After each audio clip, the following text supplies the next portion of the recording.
What is up, everybody? Welcome back to another episode of the Swing for the Fences MLB show here on Monday, April 1st. Talking today's 7-game MLB slate. We do have some games going on right now. Early slate, some games in the afternoon that are not included, kind of unfortunately. But nevertheless, we do have a fun, I think, 7-game slate here back for the second week of MLB. We had 4 days leading up through the weekend. Bryce, how you doing on this Monday afternoon? I'm good. Just, ready to get back into the swing of things with baseball. It's a really nice time of year, like when you have baseball and basketball going back and forth. It's a little busy, but baseball contests have been like the GPPs have all been filling. I think the contest selection's been really good. I think the game selection could be a bit better. Like, I'm sure that DFS players can adjust to half an hour earlier start times if we want all these 6 o'clock games or like 6:30 games on the East Coast. But nice thing about baseball is on a 7-game slate, and we'll talk about it today, you can see some chalk really condensing on a couple of pitchers and whatnot. Mm-hmm. So automatically becomes easier to get different, especially when to me there aren't any standout options. So I don't mind the 7-game slate. I'd prefer an 11, but it is what it is. And I actually like the slate tonight, more for tournaments than cash. I've been doing the cash article every day here, but I'll make sure to touch on both here. Yeah, for sure. So there is a 6:35 Eastern time slate on DraftKings that has 4 games, really, really small contests, which if you're not going to include the 4 games on the main slate, at least give some decent contests for us to play for people that, that want to get some action there. I will say I did play it primarily to play one, I think, breakout pitcher, Ryan Pepio for the Rays. So we won't go into that slate too much. I think it'll be kind of low owned, and I really like what I've seen from him. So there you go. There's the content for that 4-game slate. Ryan Pepio, my favorite pitcher on that one. Let's get into the 7-game slate, though. Like you said, I think it's really an interesting one for GPPs. I do have my article up. I normally get that up, usually 5 hours or so before the start of the slate. Give people 4 or 5 hours, give people a chance to digest it, go through my thoughts and see if, people can obviously decide for themselves if they want to ride with what I'm doing tonight. But I will certainly be different than the kind of chalky build on this particular slate. Won't always be the case. There'll be plenty of slates where, I'm riding with the chalk pitchers and chalk stacks and stuff. But definitely, at least based on these early ownership numbers, and I think they're going to kind of hold up, I'll be different on this slate, which frankly, that's where I would prefer to be, right? If you're playing tournaments and you like the low-owned guys, that's certainly where I would prefer to be. Doesn't always work out that way, but on this particular slate, it certainly did. We will go, of course, game by game, as we always do. Hit the like button if you're here watching the show. We do appreciate that. And you can use promo code DC15 to sign up over at Run Pure Sports if that's something that interests you. We do have MLB weekly, monthly packages, and of course, the full all sports included package over at runpuresports.com. All right, enough business stuff. Let's get into the meat of this slate. We do have just one game in the 7:10 Eastern time window. It is Detroit and the New York Mets. This one in New York. Looks like weather-wise should be pretty good. A little bit cool, 50 degrees over on the East Coast, but looks like low chance of precipitation, not much wind. So I don't know, pretty standard early season baseball weather, I guess. We have 2 pitchers who I think are going to get some ownership, specifically Sean Manaea on the Mets side of the ball. He's 7,800 on DraftKings. He'll go opposite Reese Olson on the Tiger side. I can certainly understand the Sean Manaea love. I think, right, I'm curious where you stand on ownership, but I think he could potentially be the highest owned pitcher on this slate or compete with it for a few guys. I'm seeing Manaea, Paxton, McKenzie, and Houck all kind of, around 30% ownership. I think it could vary a little bit, after that, but I do think Manaea is going to garner some ownership, which I can kind of understand it, but one of the reasons we'll obviously get to it that I do like some of the cheaper pitchers is because the chalk aren't some sure things, right? It's not like Sean Manaea is some lock to deliver a big outing. I mean, he's had, frankly, a pretty mediocre career. Wasn't great last year, and he's not particularly cheap either. So decent matchup for sure here against the Tigers. I get it from that perspective, and I actually like Reese Olson quite a bit tonight, or in general, I should say. I think he's going to be a breakout season for the Tigers. But yeah, 8,200 against a pretty tough Mets team that has a lot of lefties in it. I'm a little hesitant on Reese Olson at that price point. And then I think the bats are interesting here too. Anytime you can identify a chalk pitcher like we're pretty damn sure Manaea will be, taking some hitters against them is usually a good idea, especially I think if the chalk pitcher is not a pitcher that you really need to fear, not some ace like Sean Manaea, certainly not in my opinion. So Manaea, Olson, Mets, Tigers. We'll throw it over to you, Bryce. What do you got for us in this game? Yeah, I think Manaea will definitely be chalky on both sides at this price. I think you nailed like kind of the four chalk guys. I think that McKenzie is going to carry the most ownership. After that, I think it's probably Houck and Manaea, like 2A, 2B, and then I'd probably put Paxton, like right behind them in terms of ownership. But it's a little hard to condense ownership when there's like, first rotation of the season, you're getting towards kind of the back end types of starter guys, and not tons of them have like super long leashes. Like, I mean, if you're telling me Manaea is going to be chalky with like a 4.5 K prop, juiced Right. over, I'm totally fine. Like fading or being under that. I think this is a pretty good day to get different at pitcher. You don't have any aces. You don't have any like super cheap guys that like pair well with aces. Like Manaea would probably qualify as that guy for me today. So yeah, I mean, I'm fine taking shots on Tigers bats here. Like they're not my top stack or anything, but they're super cheap, and I think it's like a decent idea to like fill out your team as like kind of like a mini stack type of deal. I'm not sure if I'll be going to Tigers 5-mans tonight, but more Tigers like 1-offs, 2 to 3-mans. I think are 100% in play here. Manaea is what he is. I don't think like people are just playing him because he's playing the Tigers. It's kind of the same reason they're going to be playing Houck later against the A's. I think I would prefer Manaea to Houck some in terms of upsides because I think Tigers lineup is going to have more strikeouts in it this year than the A's will. So, and he is cheaper, but I totally get the fade in tournaments. I think in cash I'd probably play Manaea and then one of Houck or McKenzie. But if you don't like any of them, you can easily make a case to fade one of them. But those would kind of be the three pitchers I'd go to in cash. For tournaments here, I mean, I actually don't mind Reese Olson. I think the Mets lineup has some strikeout upside. Sure. I know that it's power, but you're going to be hearing this a lot this slate, I assume, from DC as well. Like, I mean, it's baseball. There's a ton of variance. I don't love any of these pitchers tonight. So, like, I'm totally fine throwing Reese Olson out there at, like, 5% or whatever he's going to be. I almost guarantee I'll be over that. Mets stacks, I'm probably going to be about the field or under. I don't love the Mets here. I think there's other offenses to target that are, like, for more expensive. Lindor and Alonso aren't like the easiest fits, but they have some cheap batters around them. So like I think Mets 5-mans will be somewhat popular tonight. I think you'll see Francisco Alvarez come in as pretty chalky on DraftKings at least, with catcher eligibility, hitting fourth in this lineup. Same with Yannier Diaz in the next game. On FanDuel, these guys are never owned, like just simply because no one wants to play catcher. But yeah, I think that's kind of the chalk here. Yeah, all makes sense to me. And I do rank personally Manaea behind the other chalk options, McKenzie.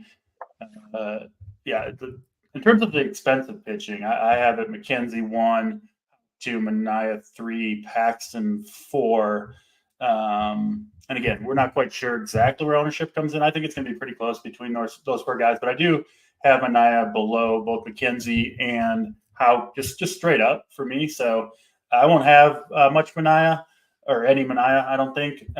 Again, I get the play. I do think if you're fading Manaea, though, it does make sense to pick off a Tigers batter, too. You mentioned don't need to go with the full stack, but Manaea is a pitcher who definitely has some legitimate splits to him. He obviously throws from the left side.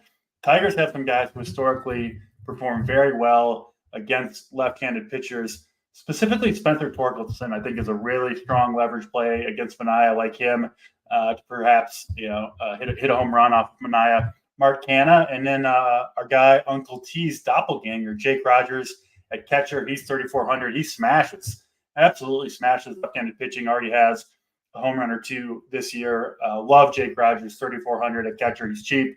He's got power. He crushes lefties on the right side of the split.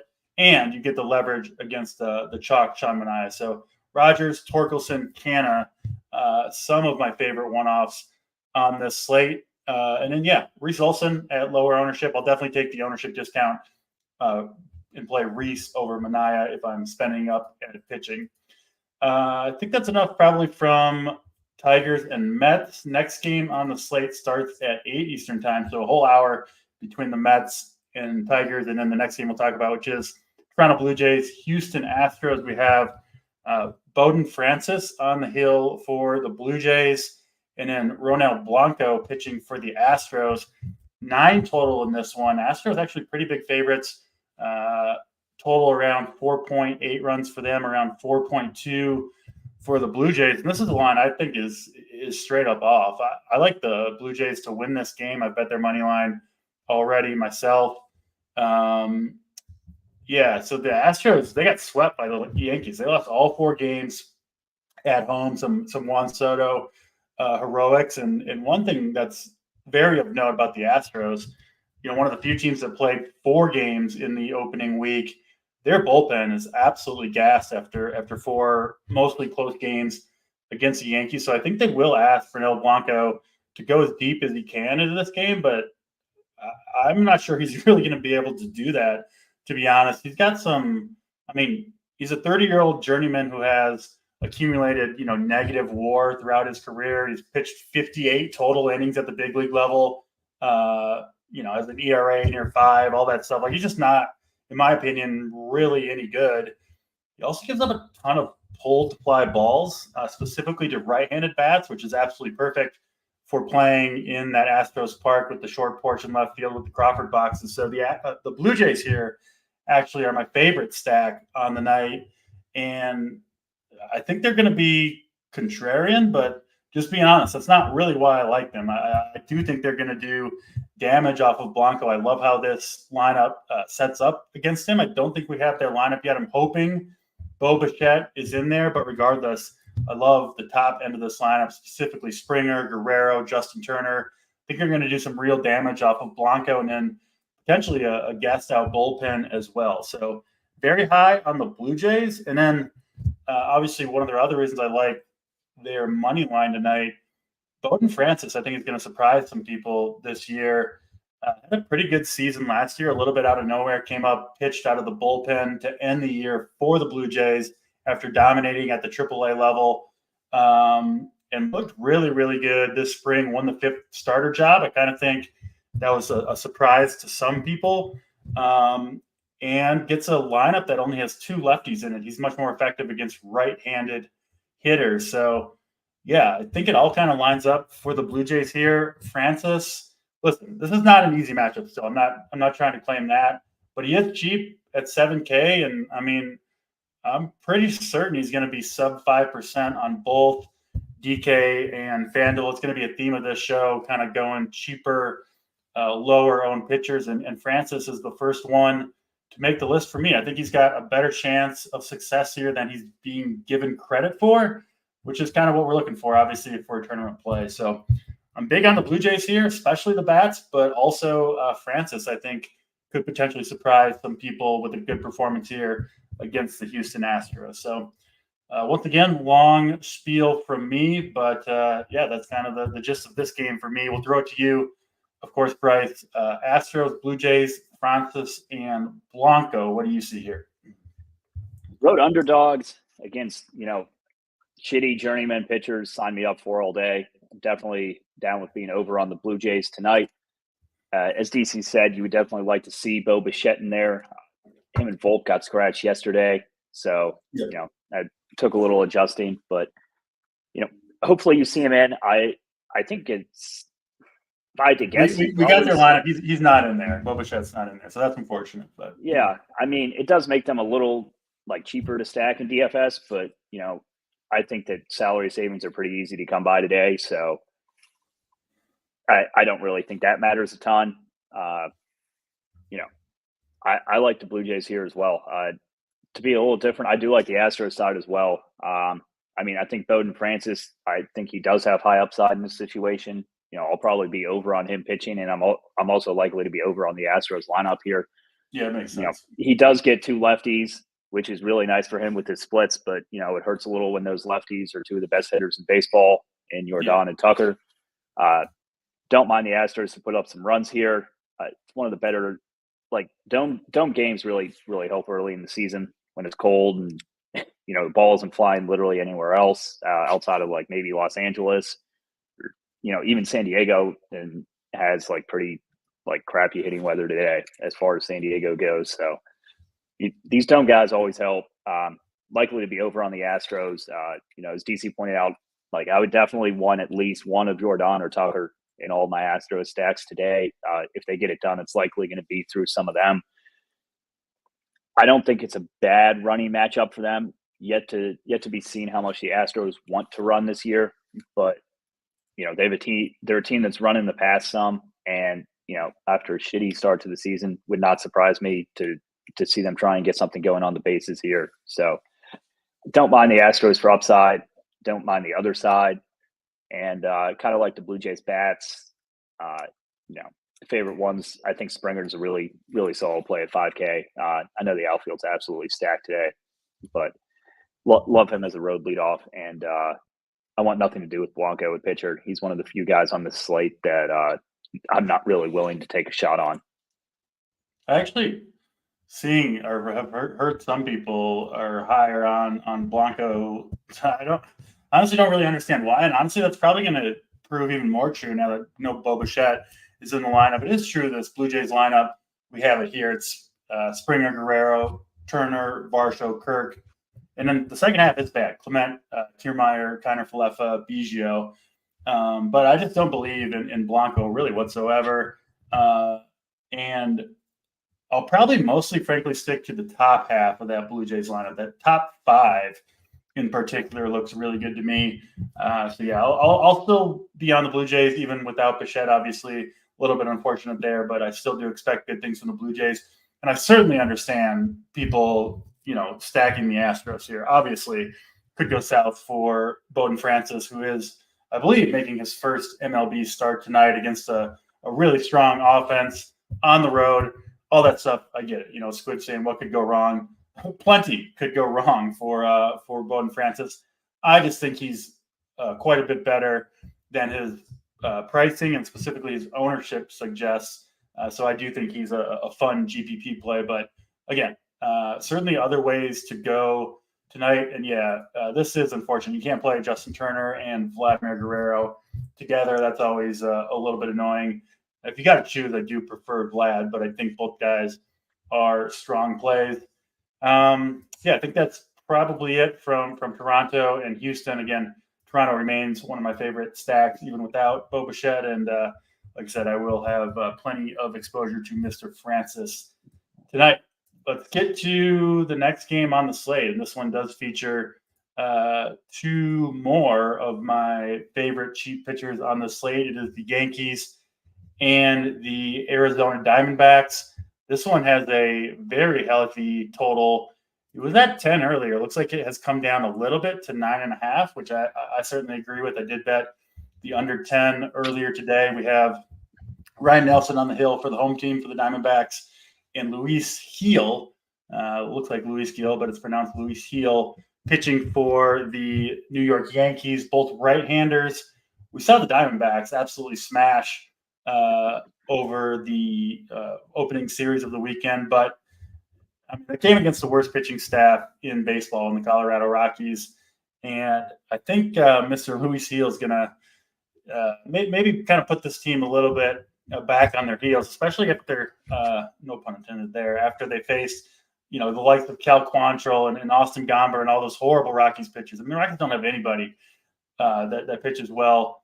Luis Heel, any metrics you look at that kind of grade out, there's a bunch of them out there now, publicly available metrics, that kind of grade out pitch stuff, right? Not only based on velocity, but vertical movement, horizontal movement, where your release point is, all that stuff. Luis Heel, by all of the metrics, has one of the top fastballs in the entire league.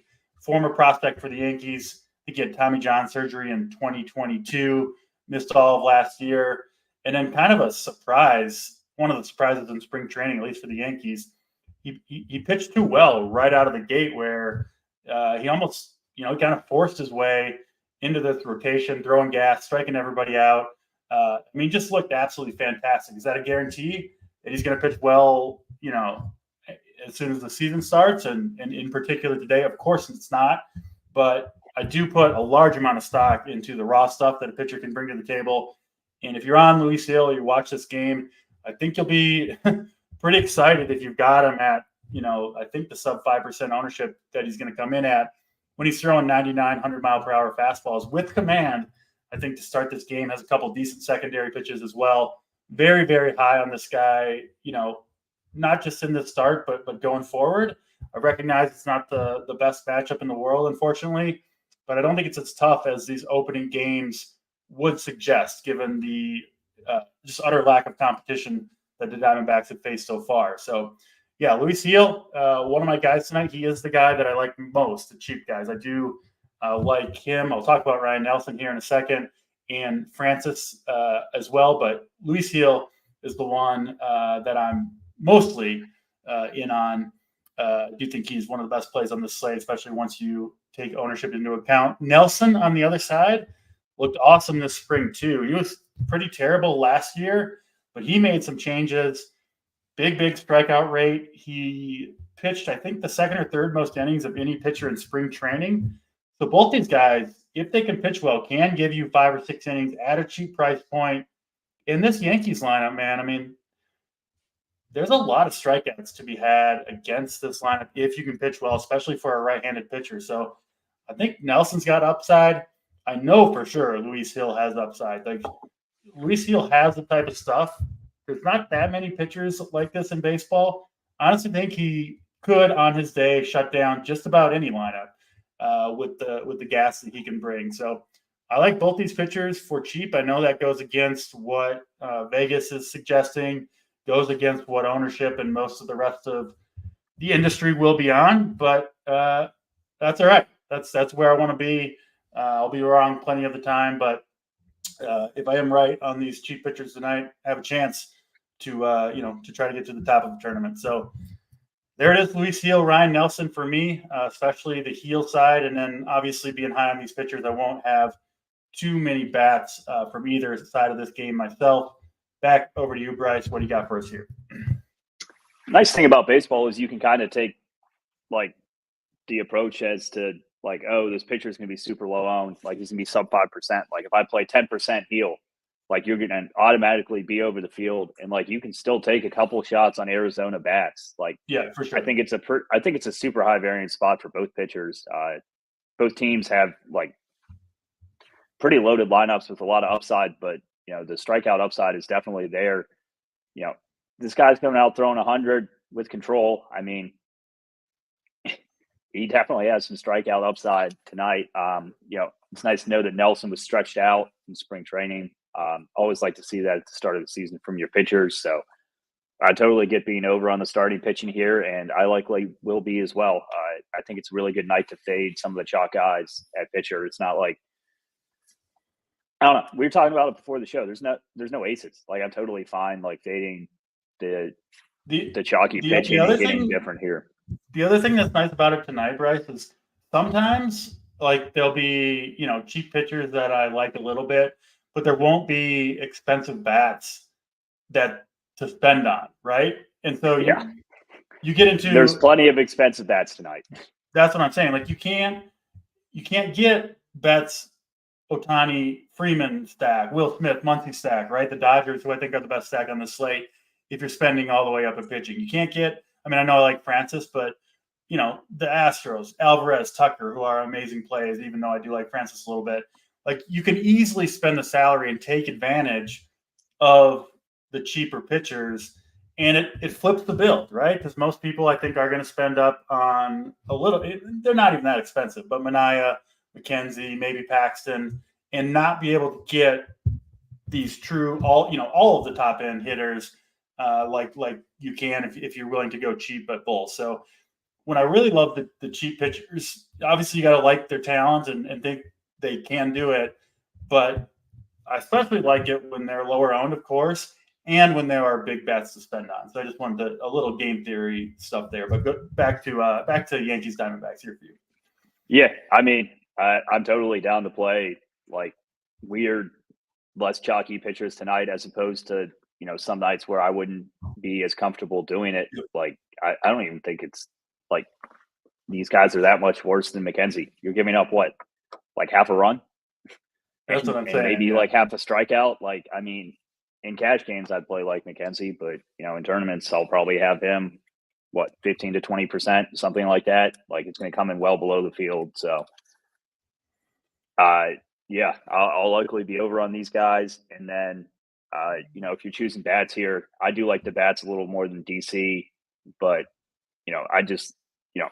I think the Dodgers will be somewhat chalky at these prices. I don't think anyone's really going to be on like Soto or Judge. Like up in the 6Ks, people are going to go down to the Astros guys like Tucker and Yordan. So simply because of that, I like the expensive Yankees stacks here more than probably more than like the mid-range Diamonds guys of like Marte, Carroll, Walker, etc. So I'm gonna be on bats on both sides here. Prefer the Yankee side of the game if you had to choose. Yeah, makes a ton of sense there for sure. And I do definitely prefer the Yankees. I do have more faith in Luis Gil than I do Ryan Nelson, but again, I do like both pitchers quite a bit tonight. Yeah, we do have we have I think 4 games. 4 of the 7 games on this slate are at the 9:40 Eastern time window. Next one we'll talk about Boston and Oakland. This one in Oakland, obviously, we have rookie Joe Boyle on the hill for the A's. He's a guy with good stuff, but also really, really wild pitcher who I think the rails can fall off for him in a hurry. So Joe Boyle pitching for the A's against the Red Sox. Tanner Houck on the hill. And the Red Sox, a little bit of a theme here. We've seen like all their pitchers perform well this year. They started off in Seattle, but Cutter Crawford, Nick Pivetta, Garrett Whitlock, and whoever the fourth one is, I think was good. I think they went 4 for 4 on good pitching performances. They made some changes in the spring. All these guys did. They pitched well there too, and it's carrying over. And I know Tanner Houck is not those guys. This is his first start of the year, but I do take some, like to me, it means something that all the other guys have performed well, and now it seems like it's Houck's turn to kind of do it again. So I do like Tanner Houck quite a bit tonight. I think it's close for me between him and McKenzie. If I'm spending up, you do get a little bit of a discount on Tanner Houck, and of course, he gets to pitch in a really good park against a very, very bad A's lineup. A's arguably, obviously, one of the very worst teams in baseball. Red Sox minus 150 favorites and have 4.4 total versus 3.6, something like that in this one. So I like Tanner Houck quite a bit. I think he'll pitch well. Another guy who is stretched out enough to give us, I think, 5, maybe 6 innings if things are going really well. And then I do like the Red Sox bats on the other side. I know this park isn't great, but it is at least warm enough in Oakland where it's not going to be miserable hitting conditions. And then I love stacking against pitchers like Joe Boyle, who are super, super wild, and start walking guys. Maybe you get some steals, and maybe you get into what I think is the worst bullpen in baseball pretty early in this one. You do get the 9 full at-bats for the Red Sox lineup as well, being on the road. And I could see them doing a lot of damage. think 1 through 9 is in play for the Red Sox here. I do have them behind the Blue Jays and the Dodgers, but they are, for me at least, clearly my third favorite stack on this slate. Not really interested in too many A's, frankly, which is most of the time honestly going to be the case unless they're facing someone really bad, which they are not tonight. Over to you, Bryce. Red Sox and A's. I think I have the Red Sox as my number 2 tonight. Yeah. I really like their bats here. Oakland is normally not a type of park that you want to target, but comparatively, early in the season, I think it makes a lot of sense to go after hitters against a pitcher that puts a ton of guys on base, against a lineup that has a lot of power. You're guaranteed the 9 at bats. Common theme for me is you're going to be seeing the Dodgers as the number 1 stack. Most slates, I just really think their upside is unmatched this year. I think the only team that can really come close is like the Braves especially if they're stealing bases. But that's a discussion for another day because they're not on the slate. So, I mean, to spend up on these like super expensive Dodgers, like you can get some really solid hitters from the Red Sox for like mid 4Ks. I think they would grade out well as like a secondary stack. I think they grade out really good as a primary stack. You should get a lot of guys on base here. Of the expensive, like chalkier pitchers, I would say that Houck is my favorite against this A's lineup. A's are going to be likely one of the worst teams in baseball history this year. There's not really any bats that worry you. It's more like, is he going to beat himself is kind of the way that, you lose to the A's. You just put guys on base and, they're still major league hitters. They can get hits. But, as long as he doesn't do that, I think he's one of the safer options on this slate that's really kind of devoid of safe options. Like, I don't know. I know McKenzie probably has a little more upside, but, if I'm defaulting to, a decision-making process, it's going to be play the guy against the A's as opposed to playing the guy against the Mariners. So A's are one of my least favorite stacks on this slate. Of all the chalk pitchers I want to attack, I'd probably want to attack Houck the least. If you do want to attack Houck, the A's are obviously like basically free. So, super easy, like secondary stack to fit in there, but not really one of my preferred routes. And really like the Red Sox here in general. Yeah, I'll be pretty surprised if the Red Sox don't have guys all over the bases here, which what more can you really ask for than that, right? And at that point, you just need a couple big hits and you're off to the races. And then it's not like anybody good going to be coming out of that A's pen, probably, frankly, all game. So, yeah, with you on the Red Sox. Sounds like we're on the same page on that game for the most part. I do expect a good outing from Tanner Houck tonight, and I think potentially maybe even better than people are expecting. I think Houck does have some real potential to break out kind of along with his teammates for the Boston Red Sox this season. 3 more games to talk about. Let's go to Seattle next. We've got the Mariners and the Cleveland Indians. This one, of course, in Seattle, we have rookie pitcher Emerson Hancock throwing for the Mariners. He's a former top prospect, but really hasn't shown much at the professional level. Wasn't even great in the minors and has really struggled when he's been given a chance for the Mariners so far. He'll go opposite Tristan McKenzie. We've obviously talked about him in passing quite a bit. Former really good pitcher back in 2022. Essentially missed all of last year due to injury, but he does seem to be fully healthy and kind of back to his 2022 self. So I do expect good things from Tristan McKenzie this year. He is pretty stretched out in general, so he should be able to give us 5 or 6 strong innings, assuming things are going decently well for him. But like you said, when you compare the Mariners lineup to the A's, it's just so much harder to go through this Mariners lineup. I know they didn't do much against the Red Sox pitching, but it is still a lineup full of actual major league hitters. So, McKenzie, I think, is the safer option between he and Houck. I think you could argue Houck has more upside, perhaps. McKenzie a little bit more expensive. I do think their ownership should be somewhat similar. And then the Guardians, I don't know. I think they're a fine secondary stack. I don't want to go kind of full in on them. They just don't have all that much power. They're not a terrible offense, but I think their upside somewhat limited even against a pitcher who I'm not very high on in Emerson Hancock. So yeah, not a ton here for me. McKenzie, my favorite play in this game overall. Over to you, Bryce, for Mariners and Guardians. I think that the Guardians are always a better stack. Like these teams with less power on DraftKings, where it's kind of less power dependent than FanDuel, and like just relies on like your guys just kind of getting on base and getting through all those at bats a little more. So I mean, I don't mind the Guardians here. I never really mind road teams as 5-man stacks in general, just because getting that fifth at bat is so important. Yeah, I mean, it's not that great of a lineup in general. Jose Ramirez obviously has like mega upside, but like, I mean, if you go through the rest of it, nothing really excites you. Don't really love Hancock in this spot. And, I've talked about being over on pretty much all the other previous games. This is likely one I'm going to be under on compared to the field. Yeah. I mean, I like McKenzie as the next guy. I just can't justify playing him like an insane amount when he's going to be like super chalky and he's more expensive than the other guys. So like I'll still have McKenzie teams. I'm not going to have like tons of McKenzie here. I'll probably have a couple Seattle stacks, couple Guardian stacks. I like them more as like one-offs or like, 2-3 man type of deal, but not a game I really plan on being over on either side.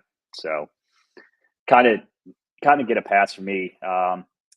If you're playing cash tonight, I think the safest pairing you could do is McKenzie and Houck. If you wanted to get a little more money for bats, I think Manaea could come into play there as well. But I think it's pretty easy to identify McKenzie is like the chalkiest pitcher tonight.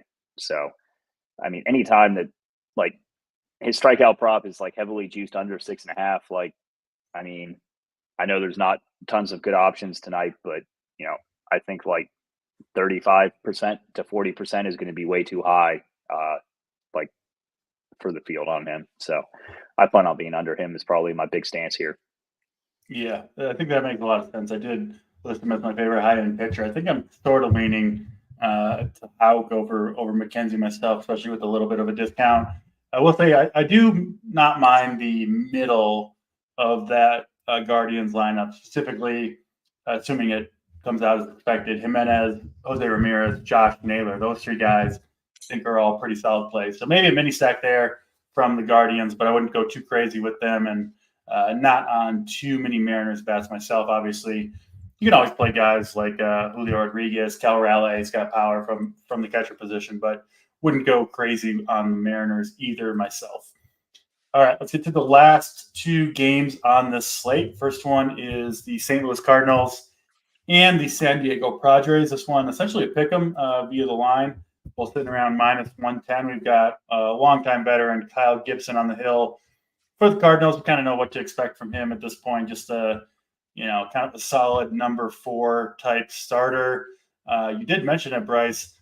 Not great hitting weather. I know San Diego's kind of always a pitcher's park, but especially when it's 55, 60 degrees, some winds blowing in, becomes especially tough to do a lot of damage there, which has me mostly off these offenses. There are some good one-offs. Victor Scott, 2 hitting, should be hitting 8th or 9th, but he's a stone 2K if you need some savings. I think he's a fun play. And then opposite Kyle Gibson is a knuckleballer, Matt Waldron. He's been around a while, not at the big league level. He is, I think, almost exclusively a knuckleball pitcher. We really haven't seen many of those. I don't think since R.A. Dickey. I don't really expect him to be very good, frankly. And, if this was a better park or a better lineup, I might be interested in some Cardinals bats here just because, who knows? You get to see him getting absolutely bombed. That thing isn't dancing like he expects it to. So kind of fun to watch. I think players try to hit knuckleballers in general. I don't really know, frankly, what to expect from him or this matchup. But, yeah, the Cardinals aren't the craziest stack against him. I do like the Cardinals more than the Padres side for sure. Not really going to touch either of these pitchers myself in DFS. going to be low on this game in general. I'm guessing you might be the same way. Talk to us, Padres and Cardinals. Definitely don't like these pitchers as much. If I was choosing one, it would definitely be Gibson. Yeah. I know I talked about the weather here. I don't hate the Cardinals as like a super off the wall stack. I don't think this Waldron guy's any good. I kind of like targeting, for the same reasons that you like targeting or fading Arizona against the Rockies. I think, targeting the Cardinals coming off the Dodgers as an opening series makes a bit of sense to me. I just think that, while I don't expect this lineup to be bonkers, they're super cheap all around. It fits a lot of like these Dodger bats that you'd want to play. You're guaranteed 9 road innings against a really weird pitcher that you don't really know what to expect from. I'll likely be over on the Cardinals. Don't really have a lot of love for the Padres. I think Kyle Gibson's a pretty solid pitcher. It's not someone I really want to target, but he's also a guy that doesn't have a lot of upside. He's going to pitch to contact, not a huge strikeout guy. He's the type of pitcher that could get there on this slate, so I'll likely have some Gibson in my lineups, but much prefer the Cardinals side to the Padres side here. If you're choosing Cardinals bats here, I think Wilson Contreras is a really good contrarian catcher option. I talk about catchers a lot on DraftKings simply because the chalk really condenses there to the cheap guys that people want to play. And I always like to include the catcher in my primary stack. Not all the time, but I think it's a super easy way to automatically get your teams really different there. So I think he's interesting. And then, I think Gorman has a lot of upside. Goldschmidt, Arenado, it's not like this is a bad power team. It's just pretty crappy weather. So I think they can still get there today, and I'll likely be over on the Cardinals on both sides of the ball and under on the Padres and Waldron. Yeah, the more we talk about it, I do think the Cardinals do make some sense. They do have plenty of power. If it was better hitting conditions in San Diego, I'd be more likely to play him. But nevertheless, I don't mind taking a shot against a pitcher who we've got some serious questions about how effective he's going to be. So totally get that with the Cardinals, mostly off the Padres with you. And I do think Gibson's a reasonable play.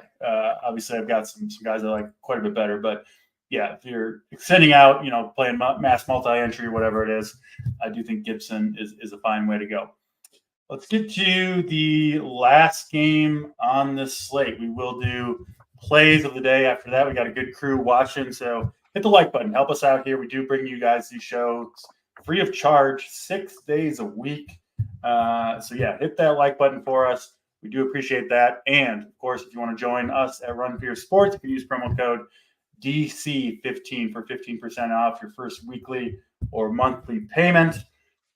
Final game on the slate, we have Dodgers and the San Francisco Giants. James Paxton pitching for the Dodgers here against Keaton Winn for the Giants. We have pretty good hitting conditions, frankly, in LA. It's a little bit cool, 60 degrees, but we do have winds straight out to center field, and certainly the Dodgers have enough power to get it done in almost in any stadium, including their home one here.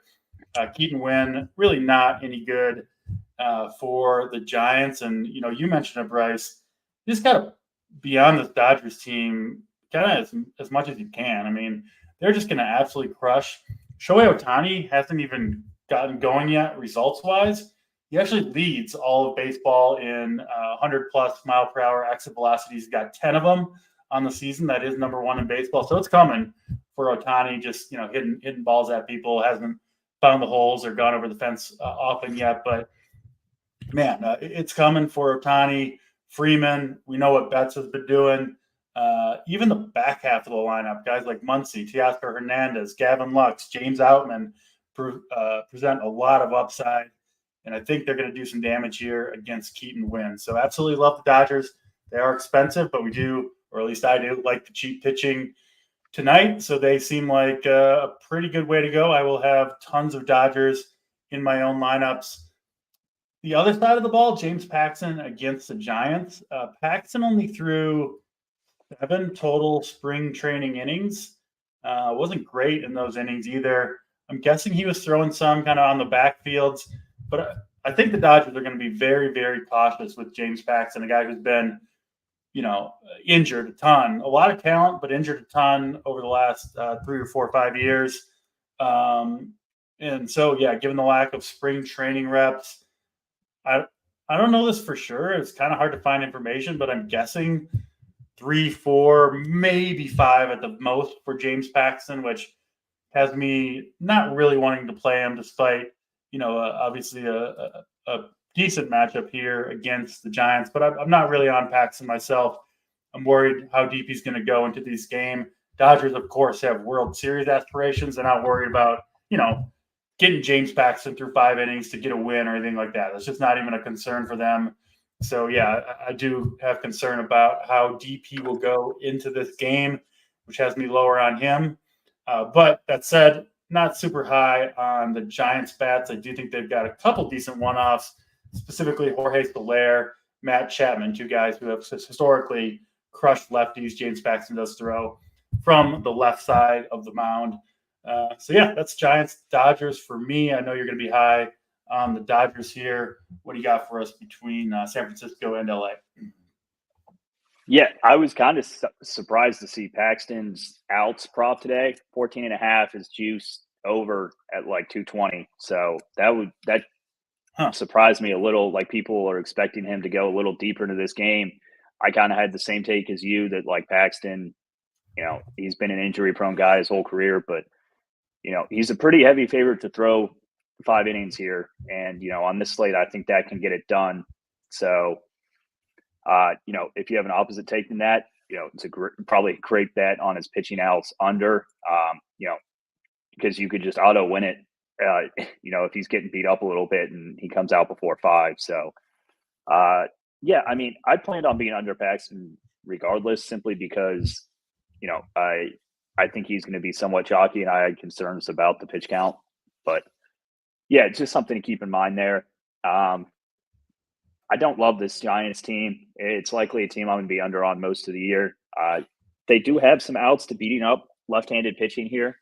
But then, say you get Paxton out of the game, you get a really good bullpen in the Dodgers as compared to some of these other teams, which makes me like some of these other road teams that you're playing for, like trying to get the 5 at-bats out of a lot more. Like, if you get Paxton out of the game, you get to face Dodgers pen, or you get Joe Boyle out of the game, you get to face the A's pen.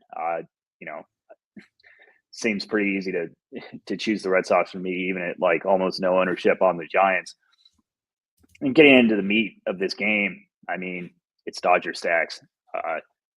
Dodgers are a team I'm going to be over on all year. I chopped second on Saturday in the big GPP on DraftKings. That was a Dodger stack. It was a mini one, but they were still in there. I think you're going to see a lot of Dodgers, especially to start the year when they have nice weather and everyone else has crappy weather towards like the top of the standings.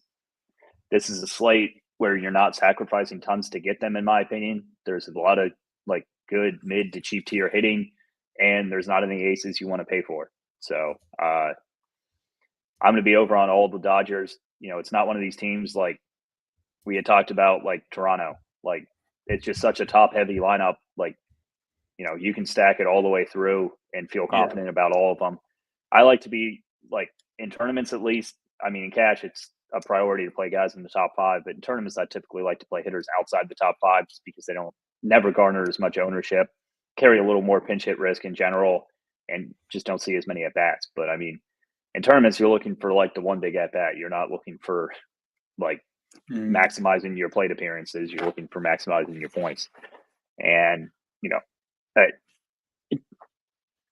the Dodgers pinch hit a decent amount, but they have more quality hitters at the bottom of their teams than most. So, it's pretty easy to play. Like, I don't know, 2 of 3 of Ohtani, Betts and Freeman. If I had to choose 2, it'd be Ohtani 1 and Betts 2. I think Ohtani might be like carry a little depressed ownership compared to like Mookie types, just because like Mookie's eligible at so many positions. Like, on FanDuel, I think Mookie's eligible at 3 positions? Yeah, second, shortstop, and outfield, which is kind of absurd.